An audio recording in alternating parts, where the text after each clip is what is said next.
সেই জন্য আমরা কি বলি যে লাভ ছাড়া ক্ষতি নাই, দিদি ছাড়া গতি নাই। গালি তো আমাদের হয় না, আমাদের জুতো তো নোংরা হয়।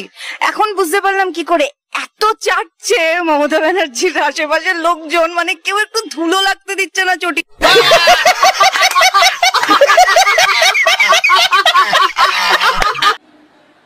এমন গুত্তনি দেবো না মমতা দি আরেকবার 26,000 ছেলে মেয়ে চাকরি খেয়ে নিল, আমরা আপনাদের সাথে আছি, ভয় পাবেন না। মমতা দি আরেকবার। আর আমি তো গর্ব করে চটি চাটি, আমার কোনো অসুবিধা নেই। বাংলার চটির অসাধারণ স্বাদ, আমরা বাংলার চটি চাটবো। মমতা দি আরেকবার। গালি তো আমাদের হয় না, আমাদের জুতো তো নোংরা হয়। এখন বুঝতে পারলাম কি করে এত চাটছে মমতা ব্যানার্জির আশেপাশের লোকজন, মানে কেউ একটু ধুলো লাগতে দিচ্ছে না চটি। মমতা দি আরেকবার। মহা মুশকিল ভাই। আরে যত দুর্নীতি করুক তাও সাপোর্ট করবো। সাপোর্ট দুর্নীতি করে সে কিনা ওটা পরে জানা যাবে, কিন্তু আমরা সাপোর্ট করবোই। इतने तेजस्वी लोग हैं हमारे पास, कितने शानदार विचार रखते हैं। বিজেপির জন্য আমাদের প্রেসার বাড়ে না, সেই নিয়ে নিশ্চিন্ত থাকুন, প্রেসারটা একটু কমে গেছে। গলায় দড়ি দিয়ে মরা উচিত। আরে মমতা দি আরেকবার। আরে মমতা দি আরেকবার। আরে মমতা দি আরেকবার। আরে মমতা দি আরেকবার।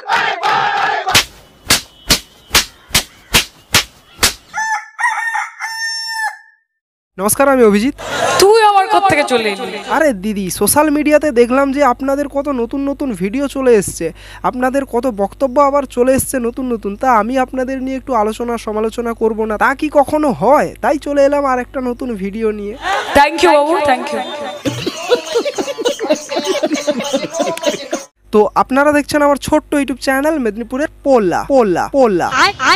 বুঝতেই পারছেন আজকের ভিডিওতে কাদেরকে নিয়ে আলোচনা হতে চলেছে। হ্যাঁ, ঠিকই ধরেছেন, আজকের ভিডিওতে চটি চাটা ব্যক্তিবর্গদেরকে নিয়ে আলোচনা করা হবে। তো চলুন আজকের ভিডিওটা শুরু করা যাক। চলো ভাই, দেখো আপনি কি করতে। আজকে কোনো কিছু হলে শুধু মন্দির বানাও। আমরা প্রধানমন্ত্রী নির্বাচন করেছিলাম কি মন্দির বানানোর জন্য?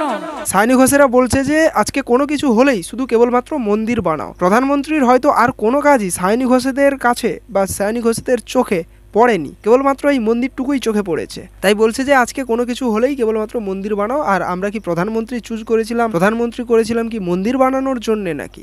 আমরা প্রধানমন্ত্রী নির্বাচন করেছিলাম কি মন্দির বানানোর জন্য?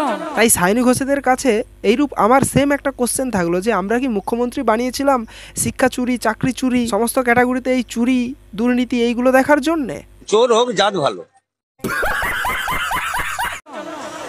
আমরা প্রধানমন্ত্রী নির্বাচন করেছিলাম কি মানুষ মানুষের মধ্যে ভেদাভেদ হবে সেই ভেদাভেদ সৃষ্টি করার জন্য, সেই বিভাজন সৃষ্টি করার জন্য? না। সায়নী ঘোষেরা বলছে কি যে আমরা কি প্রধানমন্ত্রী বানিয়েছিলাম মানুষে মানুষে ভেদাভেদ তৈরি করার জন্য, মানুষে মানুষে বিভাজন তৈরি করার জন্য। যেন এমন করে বলছেন আমাদের দেশের প্রধানমন্ত্রী বিভাজনের রাজনীতি করেন, আর আমাদের রাজ্যের যিনি মুখ্যমন্ত্রী কিংবা তার যত সমস্ত নেতা কিংবা নেতৃবৃন্দ তারা কখনো কোনো প্রকারের বিভাজনের রাজনীতি করেন না।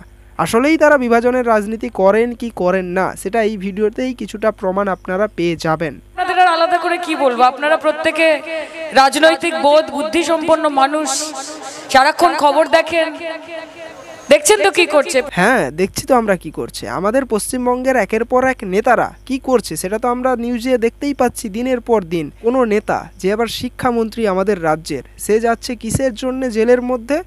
চাকরি চুরি, শিক্ষাতে চুরির জন্য। কোনো নেতা যে আবার খাদ্যমন্ত্রী, সে যাচ্ছে কিসের জন্য জেলের মধ্যে? রেশনে দুর্নীতি, রেশন চুরির জন্য। আবার কোনো নেতা যেরকম শেখ শাহজাহান, সে যাচ্ছে কিসের জন্যে জেলের মধ্যে? নারী নির্যাতনের জন্য, সেখানকার সাধারণ মানুষদের ভেড়ি কিংবা জায়গাপত্র সমস্ত লুটপাট করে খাওয়ার জন্য। এরকম তো দেখছি দিনের পর দিন আমরা আমাদের রাজ্যের মধ্যে। তা নরেন্দ্র মোদীকে আমরা জুমলাবাজ, ধাপ্পাবাজ, ধান্দাবাজ বলবো না কেন? যে মানুষ 10 বছর ধরে ভারতবর্ষে শাসন করছে, অথচ 10 বছর পরে এসে তাকে বলতে হচ্ছে যে আমাকে আরো 10 বছর সময় দিন, দেখুন আমি কি করি। সায়নী ঘোষেরা নরেন্দ্র মোদীর সম্পর্কে বলছেন যে যে মানুষটা 10টা বছর থাকলো, তারপর এখন আবার ভোট প্রচারের জন্য ভোটের সময় এখন এসে বলছে যে আমাকে আরো 10টা বছর দিন, দেখুন আমি কি করি। তো এরকম প্রশ্নটা তুলছেন সায়নী ঘোষেরা। তো সায়নী ঘোষেদের কাছে আমারও প্রশ্ন থাকবে যে এরাও তো আমাদের রাজ্যে 10-15 বছর ধরে শাসক দল হিসাবে রয়েছে, তাহলে বর্তমান সময়ে তাদের নেত্রীকে কেন এখন ভোট প্রচারের জন্য বলতে হচ্ছে যে আমাদেরকেই জেতান, দেখুন আমরা কি কি কাজ করি? এতদিন কি করছিলেন? এতদিন কেন কোনো কারখানা হয়নি? কেন যুব সমাজের ভবিষ্যতের কথা ভেবে কিছুই করা হয়নি? এতদিন কেনই করা হয়নি কিছুই? আর সেখানে চুরি করা শিক্ষকরা, যারা চুরি করে শিক্ষক পদে নিয়োগ হয়েছে, তাদের জন্য সুপ্রিম কোর্টে দাঁড়িয়েছে আমাদের রাজ্য, তাদের পাশে দাঁড়িয়েছে। আমরা আপনাদের সাথে আছি, ভয় পাবেন না। আর সেটাও আবার হচ্ছে আমাদেরই ট্যাক্সের টাকা ব্যয় করে। তা আমাদের সবার কোনো মূল্য নেই যে আমার ছোট ছোট ভাইরা, আমার দাদারা এখানে দাঁড়িয়ে আছে, আমার বন্ধুরা দাঁড়িয়ে আছে, তাদের জীবনটাও তো জীবন। তাদেরও তো মনে হয় যে আমার একটা চাকরি হবে, আমি একটু কাজ করব, কিন্তু সেই সুযোগ কোথায় বলুন তো? হ্যাঁ, সেটাই তো প্রশ্ন। আমাদের রাজ্যের যে সমস্ত ছেলেরা বাইরে গিয়ে কাজ করছে, তারা তো চায় যে তারা আমাদের রাজ্য থেকেই কাজ করুক। যদি তারা আমাদের রাজ্যে থেকেই কাজ করতে পারতো, তাহলে তাদের টাকাটাও তারা বেশি জমাতে পারতো। কারণ আমি ধরলাম, যদি কোনো ব্যক্তি 10,000 টাকায় কাজ করে, তাহলে সেই 10,000 টাকায় যদি অন্য রাজ্যে কাজ করে, তাহলে তার খাওয়া খরচা সহ অন্যান্য যত সমস্ত খরচ নিয়ে প্রায় 3 থেকে 4,000 টাকার বেশি খরচ হয়ে যায়। কিন্তু সেইটা যদি ওই একই 10,000 টাকায় আমাদের নিজেদের রাজ্যে কাজ করতো, তাহলে কিন্তু সেই 10,000 টাকার মধ্যে 2,500 থেকে 3,000 টাকার মধ্যে খরচ থাকতো, বাকিটা তার সেভিংস হতে পারত। অর্থাৎ নিজেদের রাজ্য থেকে যদি কাজটা করতে পারতো, তাহলে তার সেভিংসটা একটু বেশিই হতো। এবং সায়নী ঘোষেদের কাছে সেই প্রশ্নই রাখতে চাই যে আমাদের রাজ্যের যুবকরা যারা কাজ করতে চায়, কাজ কিংবা যারা চাকরি পেতে চায়, তাদের জন্য সুযোগ সুবিধা কোথায়? কি করলো? হিন্দু মুসলমান করলো। হ্যাঁ, প্রধানমন্ত্রী হিন্দু মুসলমান করেন, কিন্তু সায়নী ঘোষেদের নেত্রী তিনি বিভাজনের রাজনীতি করেন না। তার জন্যই তো তিনি আমাদের রামনবমীর সময়, রামনবমীর উৎসবের পূর্বে তিনি বলেছিলেন যে ওই দিনটা হচ্ছে আমাদের দাঙ্গা দিবস। আসলেই দাঙ্গাটা কারা করে প্রতি বছর? এবছরও আমাদের রাজ্যে হয়েছে, অন্যান্য রাজ্যে না হলে পরেও আমাদের রাজ্যে হয়েছে। এবং কারা করেছে সেটা আসলেই সমস্ত সোশ্যাল মিডিয়াতে ঘুরেছে এবং আমরাও দেখতে পেয়েছি। আর এদিকে আমাদের রাজ্যের নেত্রী তিনি বলছেন যে ওটা আমাদের দাঙ্গা দিবস, হিন্দুদের দাঙ্গা দিবস ওটা। আরে মমতাদি প্রত্যেকের মুখ্যমন্ত্রী, মমতাদি হিন্দুর মুখ্যমন্ত্রী, মমতাদি মুসলমানের মুখ্যমন্ত্রী। তো আসুন দেখে নেওয়া যাক সায়নী ঘোষের এই কথায় কতটা সমতা রয়েছে।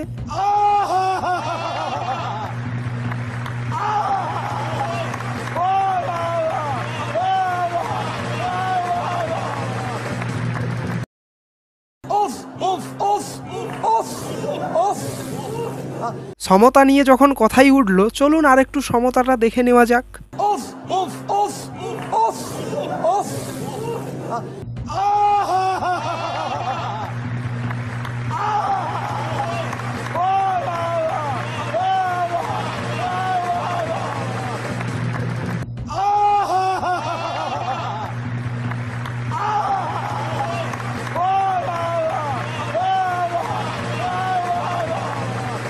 ভাই, সায়নী ঘোষেরা এমনিই বলে না যে লাভ ছাড়া ক্ষতি নাই, দিদি ছাড়া গতি নাই। দিদির শিক্ষাতেই তো এনারা শিক্ষিত। সেই জন্য আমরা কি বলি যে লাভ ছাড়া ক্ষতি নাই, দিদি ছাড়া গতি নাই। জেনারেলি তো আমাদের হয় না, আমাদের জুতো তো নোংরা হয়।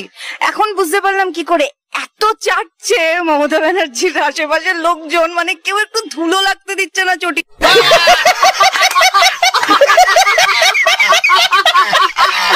কথা দেওয়া আর কথা রাখার মধ্যে আকাশ পাতাল তফাৎ আছে। হ্যাঁ, আমরাও তো সেটাই বলছি যে কথা দেওয়া এবং কথা রাখা, এই দুটোর মধ্যে কিন্তু আকাশ পাতাল পার্থক্য রয়েছে। সায়নী ঘোষেদের নেত্রী ভোটের আগে বলেন ডবল ডবল চাকরি হবে, ডবল ডবল শিক্ষা হবে, ডবল ডবল কাজ হবে, উন্নয়ন করে দেবো, আরো কর্মতীর্থ করে দেবো, ডবল ডবল চাকরি হবে, ডবল ডবল শিক্ষা হবে, ডবল ডবল কাজ হবে। আর ঠিক তার ভোটের পরেই বলেন শুধু একটাই অনুরোধ, সরকারি চাকরি ছাড়া করব না এটা ভাববেন না, যা পাবেন নিয়ে নেবেন। সরকারি চাকরি ছাড়া করব না এটা ভাববেন না, যা পাবেন নিয়ে নেবেন। শুধু তাই নয়, সায়নী ঘোষেদের নেত্রী আরো বলেন যে চপ এত বড় একটা শিল্প, কেন তোমরা চপ দোকান করছো না, কেন তোমরা ঘুগনি শিল্প করছো না, কেনই বা তোমরা কাশফুল দিয়ে বালিশের শিল্প করছো না, কিংবা কচু পাতা দিয়ে বিভিন্ন রকম ঠোঙার শিল্প, এগুলো কেনই বা করছো না। অত্যন্ত কঠিন সময়। কালকে প্রধানমন্ত্রী একটি মঞ্চ থেকে বক্তব্যের মধ্যে সবার শেষে আলাদা করে শুধু মুসলমানদেরকে টার্গেট করে কথা বলেছেন। এই দিন দেখবো আমরা কোনোদিন ভাবতে পারিনি যে একজন দেশের প্রধানমন্ত্রী আমার সংখ্যালঘু ভাই বোনদেরকে নাম তুলে জাত তুলে কথা বলছেন একটা মঞ্চ থেকে।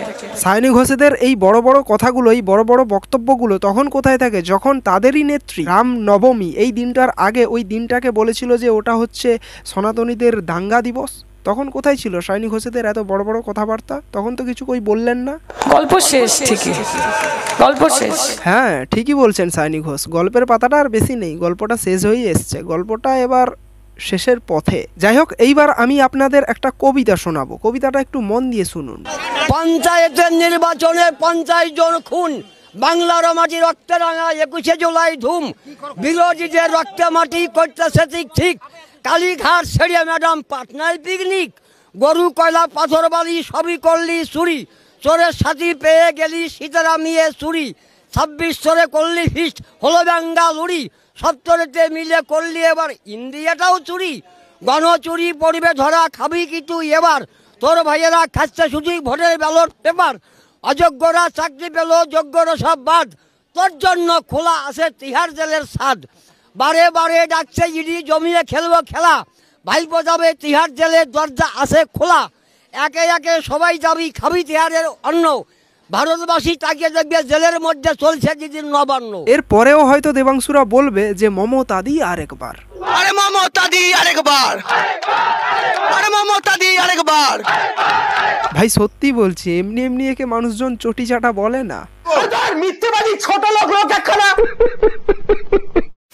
তো বাস আজকের ভিডিওটা এইটুকুই। ভিডিওটা যদি ভালো লেগে থাকে তাহলে ভিডিওটাতে অবশ্যই একটা লাইক করবেন, কমেন্ট করে জানাবেন কোন পার্টটা ভালো লাগলো। আমার চ্যানেলে নতুন হলে চ্যানেলটাকে অবশ্যই সাবস্ক্রাইব করে ওই পাশে থাকা বেল আইকনটিকে অলে প্রেস করে দেবেন, যাতে করে আমার লেটেস্ট ভিডিওগুলোর নোটিফিকেশান সবার প্রথমে পেতে পারেন। তো দেখা হচ্ছে নেক্সট ভিডিওতে। জয় হিন্দ।